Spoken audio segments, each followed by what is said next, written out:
All right, good evening and welcome to good. And welcome to our public hearing for Transform 386's proposed action plan for Hurricane Milton. We're going to walk through tonight what is proposed in our action plan and then take any public comment that you all may have. And then pretty soon it'll go to our county council for their review and approval. Trying to push it. It is not working. Un momento.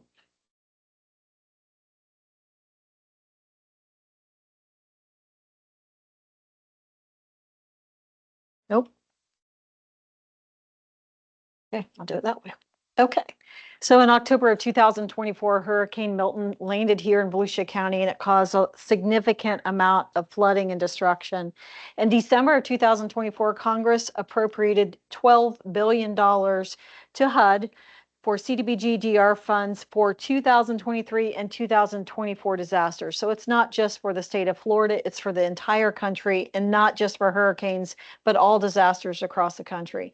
And then in January of 2025, HUD released what's called a Federal Register Notice, which allocates money for CDBG-DR for different types of projects. And the County of Volusia received $133.5 million. If you've been following along, we received $328.9 million for Hurricane Ian. And now we have this money too. HUD requires that we do an action plan for each of those pots of money to tell the community and HUD how we hope to spend the funds. Okay, so what is CDBG-DR? I can say it really quickly, but it stands for Community Development Block Grant. A lot of people have heard that before, but in addition, it's for disaster recovery. So Community Development Block Grant, disaster recovery. It's a funding source that Congress appropriates to address disaster recovery needs that are not met by other sources. It addresses unmet needs. So it's the last resort funding and is used to address unmet needs or mitigation needs that other federal programs can't meet. It's for long-term recovery, and a portion of the funds have to go towards mitigation that help communities become more resilient to current and future risks. Okay, so 133 million. Of that, 116.1 million can be used for unmet needs, and then 17.4 is allocated for mitigation.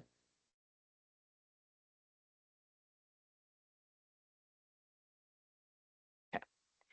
So all the funds have to be used in a MID, and a MID is the most impacted and distressed areas. I think somebody might be at the door.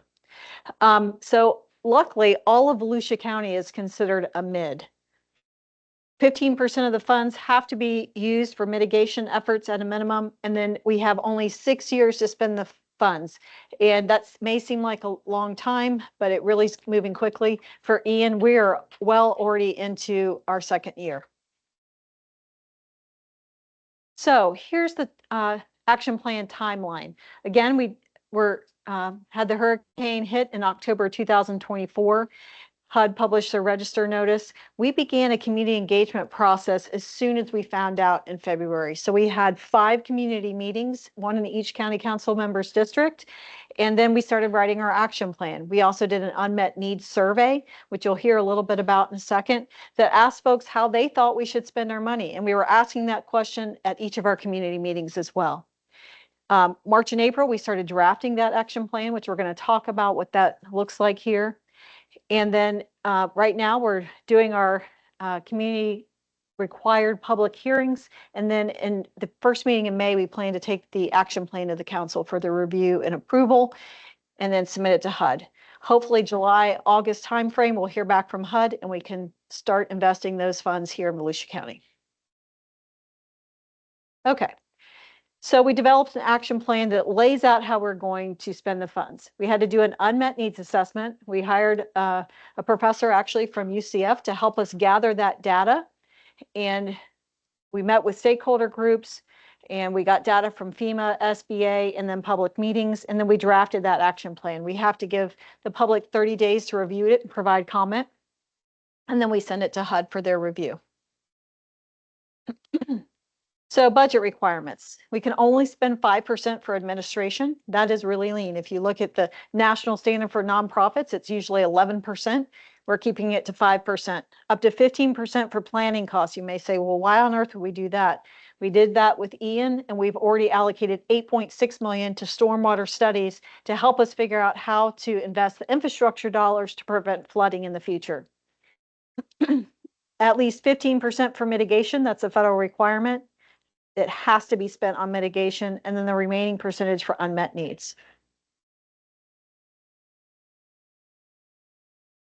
Again, has to address an unmet need where no other funding source is available, meet a HUD national objective, and it can have a direct or indirect tie back to Hurricane Milton unless you're using the 15% mitigation set aside. That does not have to have a direct tie back to the hurricane itself, but it does. If it doesn't, then it has to have mitigation impacts to lessen future damage. So HUD national objectives, I mentioned that on the last slide. It has to benefit low to moderate income persons. 70% of these funds must be used to benefit low to moderate income persons. It has to meet an urgent need or aid in the prevention or elimination of slum and blight. So what does low to moderate income mean? Well, if you have a family size of 1, if the maximum income that you can have is $46,400 for us to be able to assist you. Family size of 6 and up, $76,850. And that's going to the 80%. 80% to 120, sometimes we will be able to serve that category, but they are not considered low to moderate income. So they go into a 30% bucket that we can't go beyond.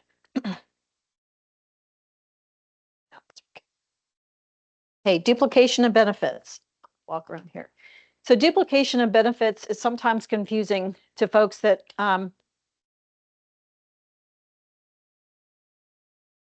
looking for assistance. If a citizen has received private insurance, FEMA, an SBA loan, or a private loan, all those funds, and if they have been obtained for the purpose of repairing their home, all those funds have to be used first before our funds can be used. If they've received those funds and they've spent them on benefiting their home, that's great.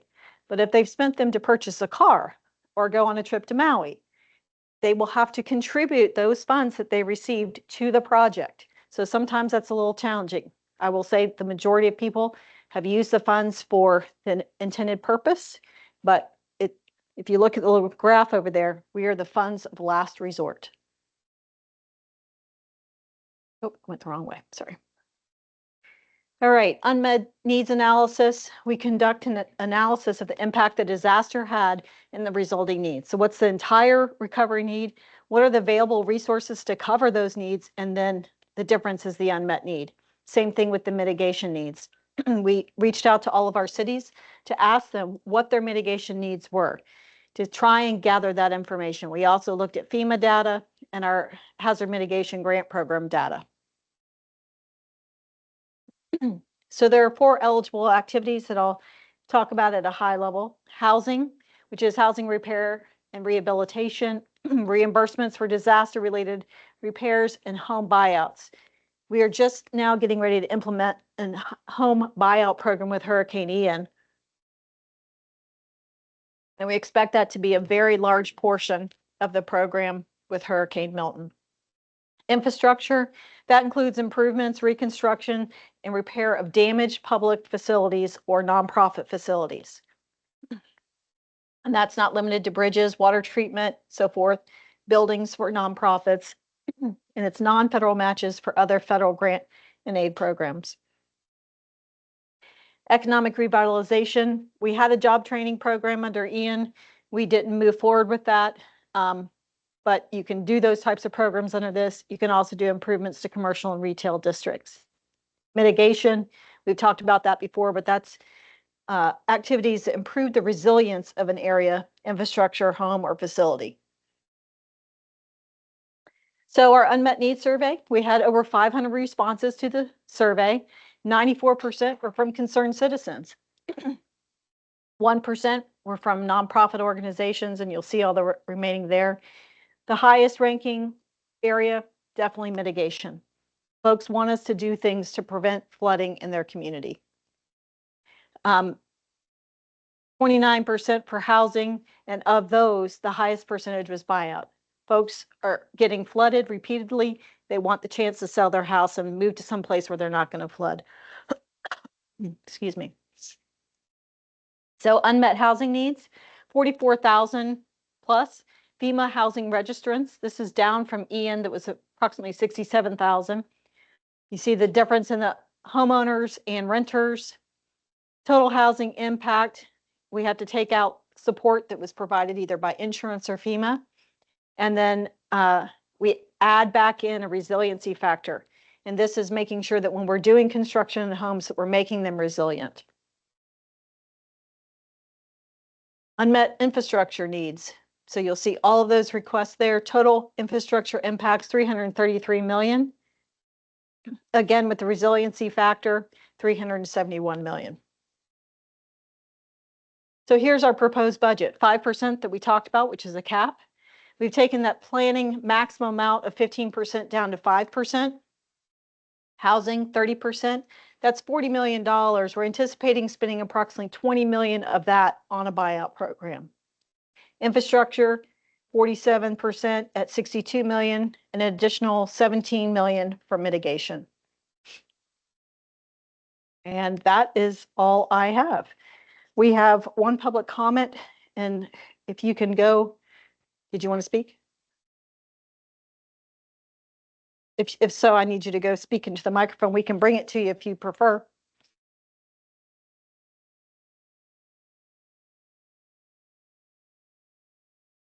Somebody needs.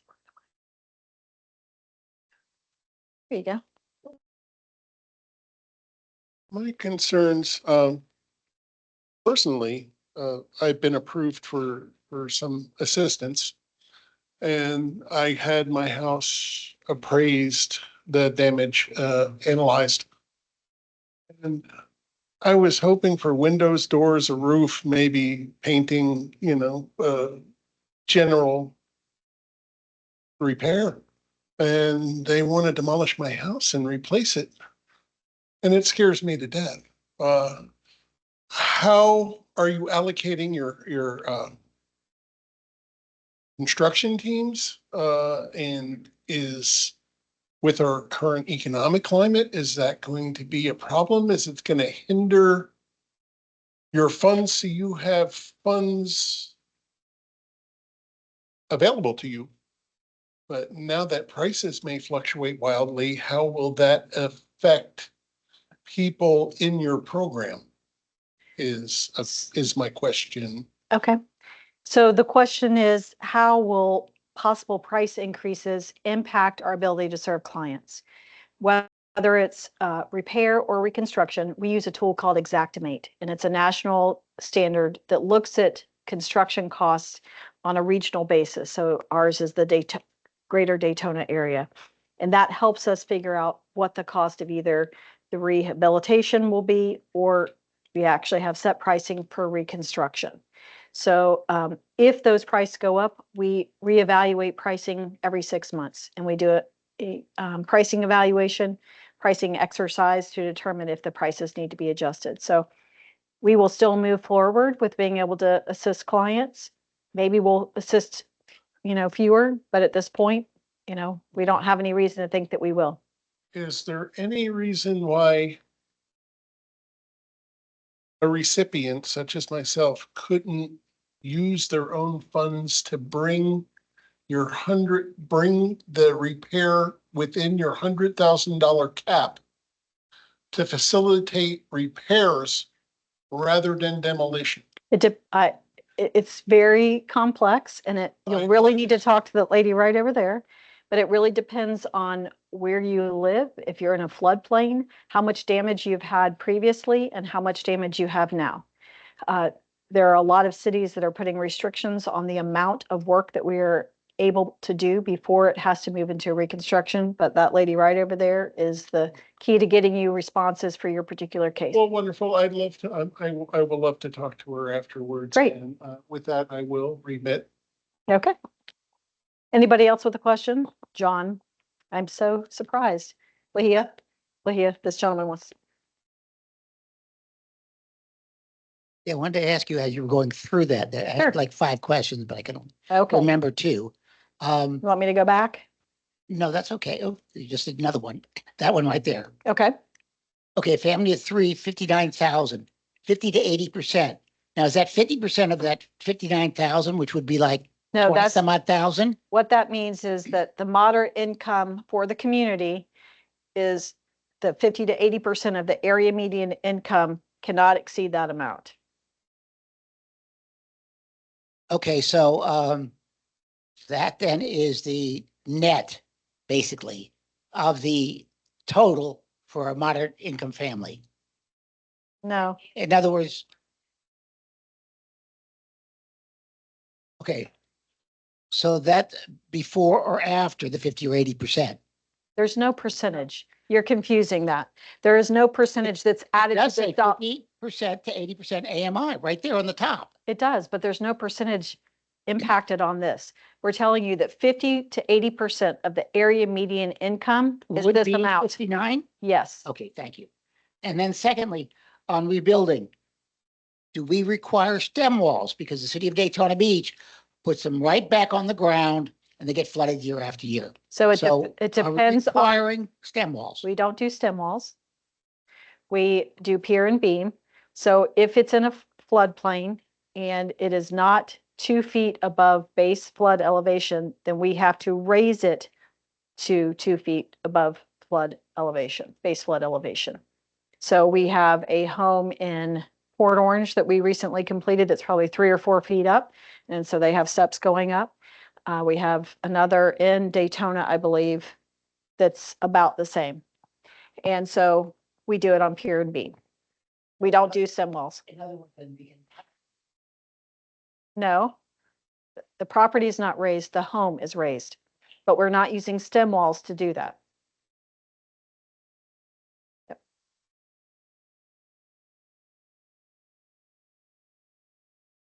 Okay, when you were talking about the income, is that like taxable income? Yes, it's Okay, it's taxable not just your income. growth, it's just taxable. income. Right. Okay, So Social Security, if it's non-taxable, is not included. okay, um, oh, I know, I assume that,